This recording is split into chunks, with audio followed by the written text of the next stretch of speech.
Hello again. So, you all know how this works. First of all, our original election day causes some grief for people. Secondly, you know that if I have an actual job to do, I usually find a project to do instead. And today's actual job was a really big one, so today's project is a big one as well. Because it needs to be done, because as you and I both know, the world is full of, say it with me, total fucking idiots. Yeah, today is, I'm actually kind of excited, because we are doing the Holy Grail of, oh my god, I am so happy we got this one wrong. Meme that I've been seeing going on lately, basically it says something to the effect of, why can't it be like the times where you could say whatever you wanted and, people wouldn't freak out and get offended. And instead of showing this picture, that's not fair! It shows this one. So, that's right, baby. We're doing Archie Bunker. The first thing I say to people who invoke Archie Bunker is you should watch the show. It's actually pretty good. Based on the British sitcom Till Death Do Us Part, all the family is produced by Norman Lear. Hear from her later. Hear from him later. The show revolves around a working-class man and his family. It broke ground by introducing complex and challenging issues into mainstream network television comedy. Mainly, okay, so here's where things go with a little bit of ride for you guys. Racism, anti-Semitism, infidelity, homosexuality, women's liberation, rape, religion, miscarriages, abortion, breast cancer, the Vietnam War, menopause, and impotence. The series became arguably one of television's most influential comedic programs, as it injected the sitcom format with more dramatic moments and realistic topical conflicts. Yeah. So, this idea that Archie Bunker could say whatever he wanted without people complaining is absolutely false. And if you watch the show once, you know that. Basically anything he said, he was instantly jumped on. Such as. It's amazing how someone can be so consistently wrong. I don't believe the things you say. Archie Bunker isn't who you think he is. The show debuted in 1971, so that's after the Stonewall Riots. 1963, Feminine Mystique comes out. Sparked the beginning of second-wave feminism in the United States. Within 10 years, women made up over one-half of the First World workforce. Of course, the American Civil Rights Movement. Roe versus Wade was argued in 71, first time. It actually changed some justices, so it was argued twice. Second time, 1972, and it was ruled on in 73. So basically, in the third season of the show, Roe versus Wade ruled. Vietnam. Watergate. Greenpeace was founded the year the show debuted. American Indian movement started in 68. So the thing was, the world was changing. And so, Archie Bunker, as for people not complaining when he said stuff, due to the subject matter, CBS hired several operators to handle the expected complaints. In its first telecast, it was accompanied by a disclaimer: the program you're about to see is All in the Family. It seeks to throw a humorous spotlight on our frailties, prejudices, and concerns.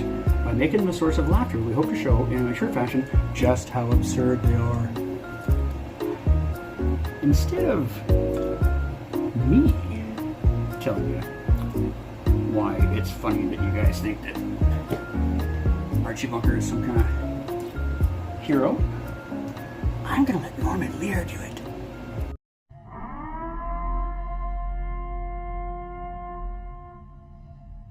Archie Bunker was a fearful man, and he was a fool because he knew so little. Archie was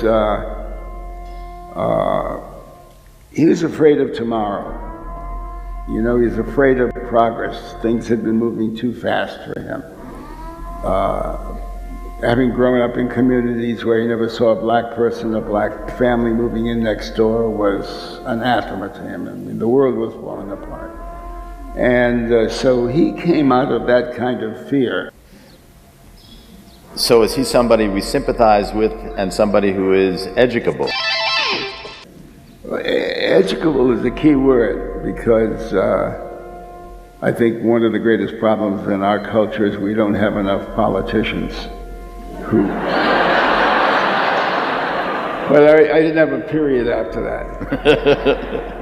Enough politicians who care to help us understand and look at things in context. Context, there's very little context in the American media. You get the headline, you get the bumper sticker, you don't get the context. And had we leadership that gave us some context, I think we're a people far more wise-hearted than the establishment allows, far better people than the establishment allows. And we get caught up, at the extremes with people who give us far much more time and more poor context. So, here's the thing. What did you want to say that Archie Bunker said in 71 to 79 that you can't say now? I put together a little list. Just mark in the comments which one you want to use. Please stay seated till the vehicle comes to a complete stop, because this is going to be a fun one. Facebook, please don't fuck me on this one. Women was created for two things, making meals and babies. I never said a guy who wears glasses is a queer. A guy who wears glasses is a four eyes. A guy who's a fag is a queer. He finds his old lady in there with another spick. What does he do? He whips out his switchblade and zap. Sends him to that big taco stand up in the sky. Yeah, very nice. They're wonderful people. They're lovely people, Lita, but they are also colored people. Wow, what are you talking about, Edith? The only people nowadays can afford living help are rich people and Jews. Have a typical out for himself Irish Mick. You don't like the Irish? Oh, they're all right when they ain't mumbling over their beads or boozing it up. Been around a lot of places, I've done a lot of things, but there's one thing Archie Bunker ain't never gonna do, and that's break bread with no jungle bunnies. Because, Meathead, the Indians don't vote. Archie, the Indians were given the vote in 1924. I ain't talking about that. I'm saying that they don't use their vote like a fella told me. They sell all their horses for booze, and then they can't ride into town. Got a couple of heaps working down a building. This could be the wallpaper in a fag bar. You put a Jap and a chink together, you're gonna tell me which is which?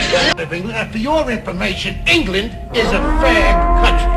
Peter, you don't have to be nervous with a colored crowd. Just Yeah, I think that, if God had meant us to be together, he'd have put us together. Well, look what he's done. He put you over in Africa, and put the rest of us in all the white countries.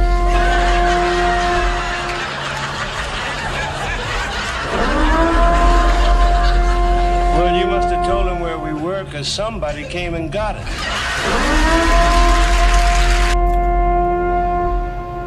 And if you were prejudiced, you would, like some people, close their eyes to what's going on in this great country that we live in.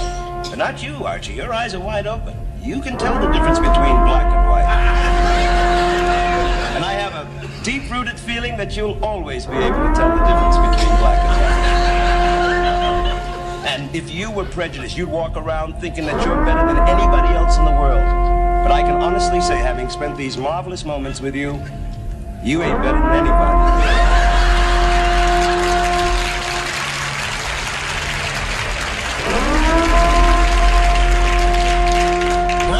Hand on that sandwich. My hope is all heard that over there. That comes straight from Sammy Davis Jr., Mr. Wonderful himself. And I should prove to you once and for all that I ain't prejudiced. You knew who you were then. Girls were girls who are boys who like boys like girls who do girls like their boys who do boys like their girls. Always should be someone you really love.